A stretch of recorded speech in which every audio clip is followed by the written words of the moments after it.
We invite you to watch the video on the Aquaculture Farm channel.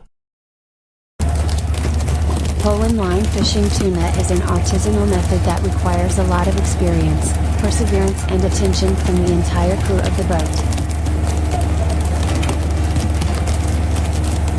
After setting sail at dawn, they watch the water with binoculars, looking for schools of tuna.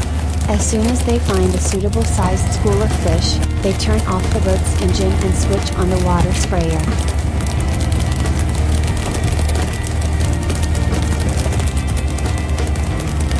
They throw the small fishes they have caught earlier into the water and use the sprayer to simulate the small schools of fish that serves as food for the tuna, attracting them to the boat.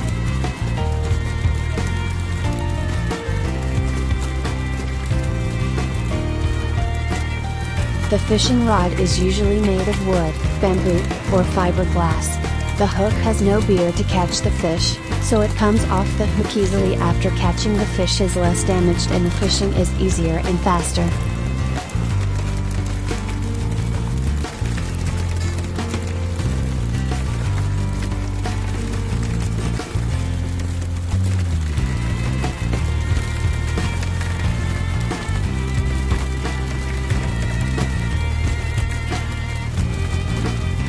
All the tuna from this fishery is caught using traditional pole and line methods, using one hook on a line attached to a bamboo pole, catching one fish at a time.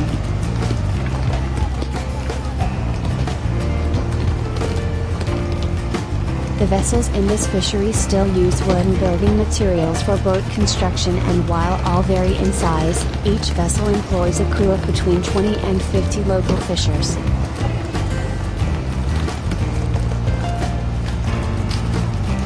A typical fishing trip will be anywhere from 3 days to 1 week, and lands about 1,000 kg to 7,000 kg of tuna per fishing trip.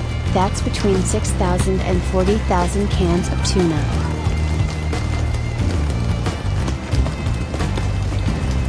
Fishers use live fish and squid as bait and throw it into the water to start a tuna feeding frenzy. The crew lower their lines into the water, and during the frenzy, tuna will catch onto the hooks.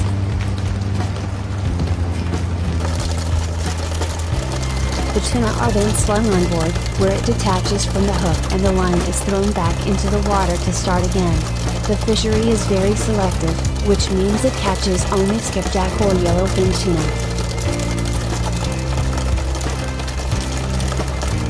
The use of a single hook and line per fisher means that there is very little bycatch, and because fishing takes place at the surface of the ocean, there is virtually no negative impact on different marine habitats.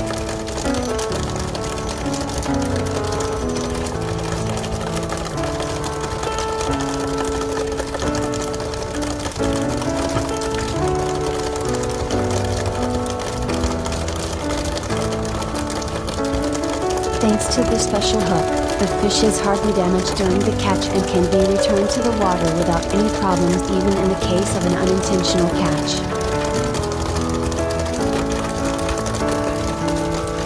The fishery provides jobs for local communities both at sea as fishers, and on land in the processing sector, which enhances economic growth and opportunity across the community.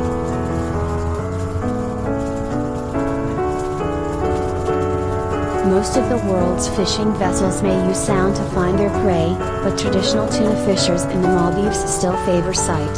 Sophisticated sonar equipment is less crucial than a good pair of binoculars. As the simmering ocean starts to boil with life, barbless hooks attached to long wooden poles are lowered into the fray. When the tuna bite, the fishermen, standing shoulder to shoulder at the stern of the boat.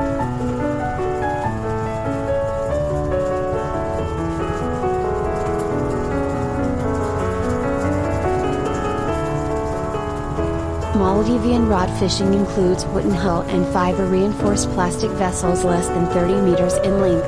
At the time of this writing, more than 677 vessels with an average of 15 to 20 fishermen per vessel are engaged in skipjack fishing in the Maldives.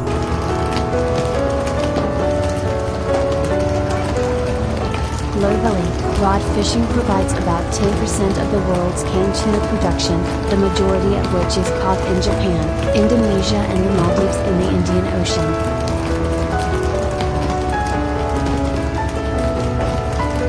Because fishing is more labor-intensive than many other fishing methods, fishing needs to create more jobs and play an important role in ensuring the livelihoods of tens of thousands of workers.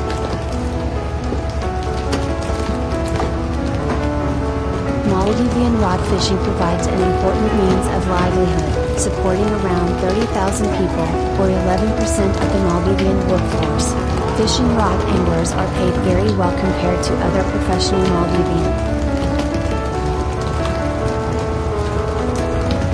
In addition to the direct benefits to fishermen, rod fishing in the Maldives has helped create an accessible and equitable form of employment for a large, and otherwise isolated, population. Maldivians have the highest per capita fish consumption in the world, averaging 1 pound of fish per day. Fish is the only staple food that is not imported into the Maldives, and tuna alone accounts for 85% of the protein that people consume.